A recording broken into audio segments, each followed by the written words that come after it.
The government has announced plans that it wants to find a way to bring leasehold systems to an end. We're talking about home ownership here. They say they'll be implementing reforms that will allow more leaseholders to buy their freehold or extend their lease more easily. Now, they say that the reforms will also allow people to take over the management of their building and challenge unfair service charges. Do you know what I'm talking about here? I hope so. Well, if not, BBC Radio Berkshire's Josh Bonus can explain. About 4.7 million homes in England are leasehold. That's almost 1 in 5. But since 1995, the proportion of new builds sold as leasehold has more than doubled, and there's a lot of regional variation. So how does it work? Freeholders own the land on which the property is built and are often responsible for the upkeep of the shared areas. Leaseholders effectively buy the right to live in a property for a fixed period, usually around 100 years. Most pay fees to freeholders or their managing agents for things like insurance and building maintenance, known as a service charge. But there's concern that freeholders or their managing agents are exploiting this system and imposing unreasonable costs. Yeah. Now, a Basingstoke man who moved into a block of flats in the town 2 years ago says fighting property management company RMG has become his entire life. 26-year-old Matthew is now posed to take over and run the block himself. You kind of move in, everything's perfect still. Since moving into his new home, Matthew says he hasn't had much free time. You can usually find the 26-year-old sitting in front of his computer. I get on at 5:30 and I finish at 12. I eat at my desk, and once I go to bed, it's still on my brain. I'm still thinking about it. There's times when some of the stories that I've been told has given me sleepless nights. He says he's been in contact with leaseholders in 81 locations, all the way from Edinburgh to Southampton, and all living in properties managed by RMG. He found them on a Facebook group which has 6,500 members, many of whom say they're angry about RMG's service. Each flat in this block pay $2,700 a year. And where do you think that's going? Your guess is as good as mine. I've been trying time and time again to get that information. They're not willing to provide it.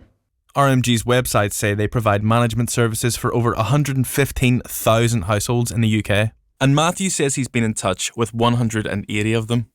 He says one of the most common complaints is that people say they just don't know where their money's going and worry they're being overcharged. No matter how bad the service is, if you don't pay, debt collectors are coming. One homeowner showed us a financial report from RMG that showed charges of almost £1,000 in total for replacing 5 light bulbs. But many leaseholders BBC South spoke to say they aren't able to get hold of invoices like these. RMG says that bulb replacements are not an accurate description of this work, as an accredited electrician was required to attend this site to check electric systems because of faulty lights.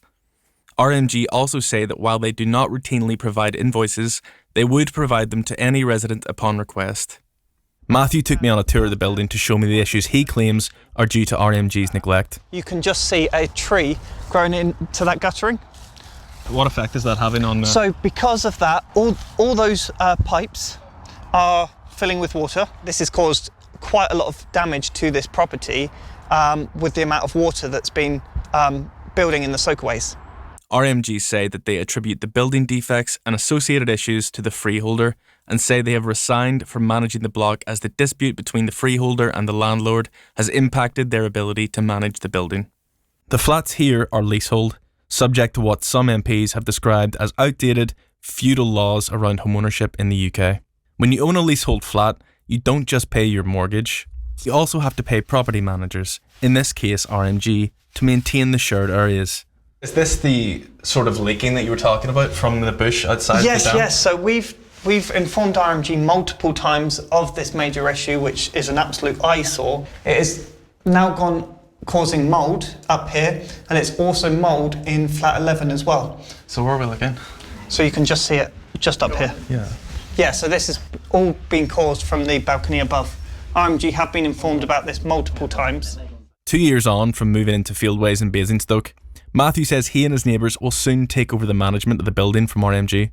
When they clock off, they get to go home and not worry about what's happening with this block. It's us who has to suffer. Matthew says he would encourage anyone thinking about managing their own building to make the leap. We've all come together. We know what to do. We have people in this building that all have their own sets of skills. So I don't have to go, I've got this entire building to run, Because what I can do is I can go, okay, I can do this internal communication bit, but actually there's somebody in this building who's better with finance, keeping track of finances. We can then give them that part to do. Somebody in here is a builder. Well, actually, they might know the best people to use. But as well as the maintenance of a large property, this does come with other challenges, requiring at least 50% of the leaseholders to agree. But Matthew says that getting away from the company means it's worth the work. If your situation is that bad that you have got to the point where you want to move, then really the question is, how can it get worse? For his part, he says the future's now looking a bit brighter, but he feels many others remain in difficult positions. Patrick Hughes there with that report, talking to 26-year-old Matthew in Basingstoke. Now, we did ask RMG onto the programme. They've sent us a statement. They say RMG has recently resigned the management of this building as the developer and freeholder was not allowing us to engage fully with the issues which required attention, and this seriously impacted our ability to manage this building. Let's talk to Harry Scoffin. He's a housing campaigner, founder of Free Leaseholds. Morning, Harry. And Matthew's story, how typical is that? Unfortunately, it's very typical, and I just want to give a shout out to Matthew for just his valiant, nature of basically rallying his development, but beyond that, actually helping so many other people trapped in this situation. But look, Hamptons last year, the estate agency came out, and obviously they naturally want to talk up the flats market, but even they found that flat leaseholders in England were paying collectively a staggering £7.6 billion in service charges, and in 5 years, those service charges had increased by about 51.7%. So this is a huge thing, and it's taking over people's lives. And I think what we really need to stress here is that England and Wales are unique in the world for widely practicing leasehold on flats or homes. The idea that you buy a home and then you get a landlord or a freeholder and they kind of call the shots in your block of flats, it's unheard of elsewhere. So it's, there are options. Right to manage is one, but it's a huge amount of rigmarole to even get into that position. Yeah. And for lots of leaseholders, they can't qualify either. They might be above some shops, so they've got too much commercial floor space. So the whole thing is a nightmare, and it's rigged, this whole system, for the benefit of the landlords or the building owners and these managing agents. So what do you want to do about it?